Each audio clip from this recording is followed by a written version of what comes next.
महाराष्ट्र की सियासत में इस समय कुछ ऐसा पक रहा है जिसकी खुशबू से पूरा राजनीतिक गलियारा महक भी रहा है और झुलस भी रहा है।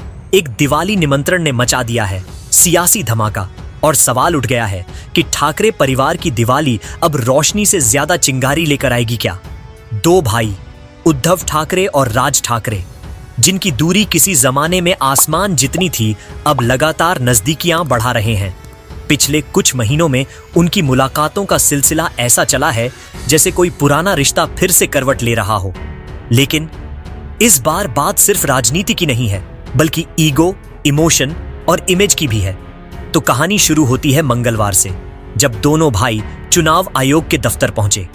राजनीति के गलियारों में फुसफुसाहट शुरू हो गई। क्या ठाकरे भाई फिर साथ आने वाले हैं?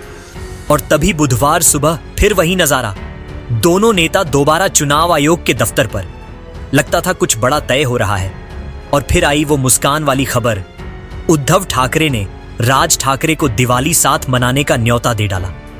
लेकिन कहानी यहीं पर पलट गई। राज ठाकरे ने भी मुस्कुराते हुए कहा, ठीक है उद्धव, लेकिन एक शर्त है। और बस उस एक लाइन ने पूरा सियासी माहौल हिला दिया, क्योंकि शर्त थी संजय राउत वहां नहीं होंगे। जी हां, आपने सही सुना। राज ठाकरे ने साफ कह दिया कि अगर दिवाली पार्टी में संजय राउत होंगे तो वे कदम नहीं रखेंगे। अब जरा सोचिए, एक तरफ उद्धव ठाकरे जो राज को साथ लाने की पूरी कोशिश में है, और दूसरी तरफ राज ठाकरे जो कह रहे हैं राउत दिखे तो मैं नहीं दिखूंगा। राज ठाकरे का गुस्सा नया नहीं है। बीते दिनों संजय राउत ने बयान दिया था कि राज ठाकरे कांग्रेस के साथ गठबंधन के लिए तैयार हैं। बस वही बात राज को लावा की तरह फट पड़ी। उन्होंने तुरंत पलटवार करते हुए कहा, संजय राउत अपनी हद में रहें। अब ये हद वाला मामला सीधा पहुंच गया उद्धव ठाकरे के दरबार में। उद्धव ने सोचा कि दिवाली का बहाना बनाकर रिश्तों में मिठास लाई जाए, पर मिठास पहुंची ही नहीं, क्योंकि राज की शर्त ने पूरा खेल बदल दिया। अब सवाल यह है, क्या उद्धव ठाकरे संजय राउत को दरकिनार कर पाएंगे? क्या वो अपने सियासी सैनिक को त्याग कर भाई के गले लगेंगे? या फिर ठाकरे परिवार की दिवाली फिर से राजनीतिक आतिशबाजी में बदल जाएगी? सूत्रों के मुताबिक उद्धव इस दुविधा में हैं। राउत को नाराज करें तो नुकसान, राज को नाराज करें तो ब्रांड ठाकरे कमजोर। और यही वजह है कि महाराष्ट्र की इस दिवाली में पटाखों से पहले सियासी धमाका सुनाई देने वाला है। कई लोगों का मानना है राज ठाकरे अब वही कर रहे हैं जो उनके दिल में हमेशा था, बिना लाग लपेट, सीधे, सटीक और स्टाइल में। जैसे वो कहते हैं, थोबड़ा देखना नहीं है। बस वैसी ही शर्त उन्होंने रख दी। तो अब गेंद उद्धव ठाकरे के पाले में है। वो तय करेंगे कि इस दिवाली उनके घर में रोशनी ज्यादा होगी या सियासी अंधेरा। आपको क्या लगता है, क्या उद्धव ठाकरे अपने भाई की बात मानेंगे या संजय राउत का चेहरा ठाकरे निवास में बरकरार रहेगा? कमेंट बॉक्स में अपनी राय जरूर बताइए। वीडियो को शेयर कीजिए, क्योंकि इस बार की दिवाली सिर्फ घरों में नहीं, सियासत में भी फटने वाली है। महाराष्ट्र की सियासत में कुछ ऐसा हुआ है जिसने राजनीतिक गलियारों में तूफान ला दिया है।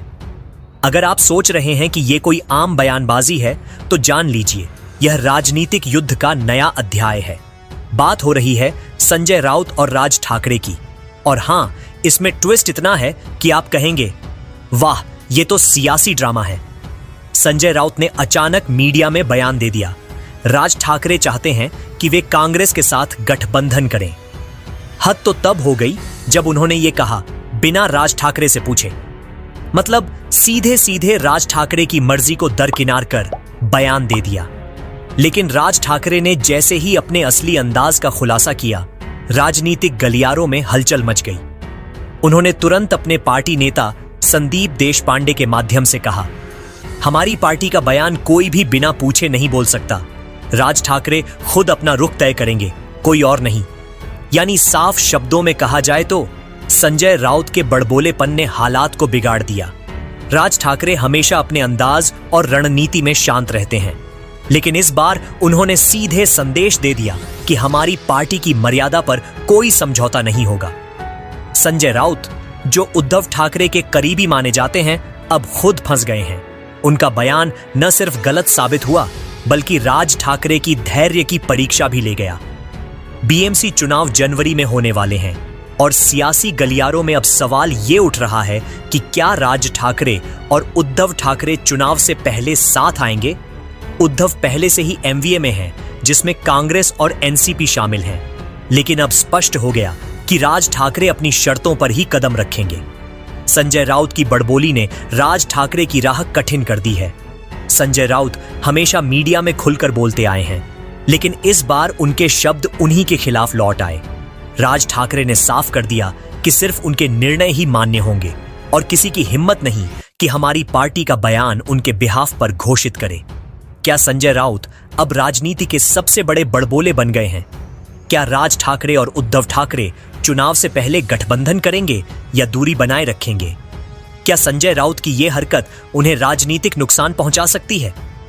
राज ठाकरे ने अपने अंदाज और शह से दिखा दिया कि राजनीति में बोलने से पहले सोचना और हद जानना जरूरी है।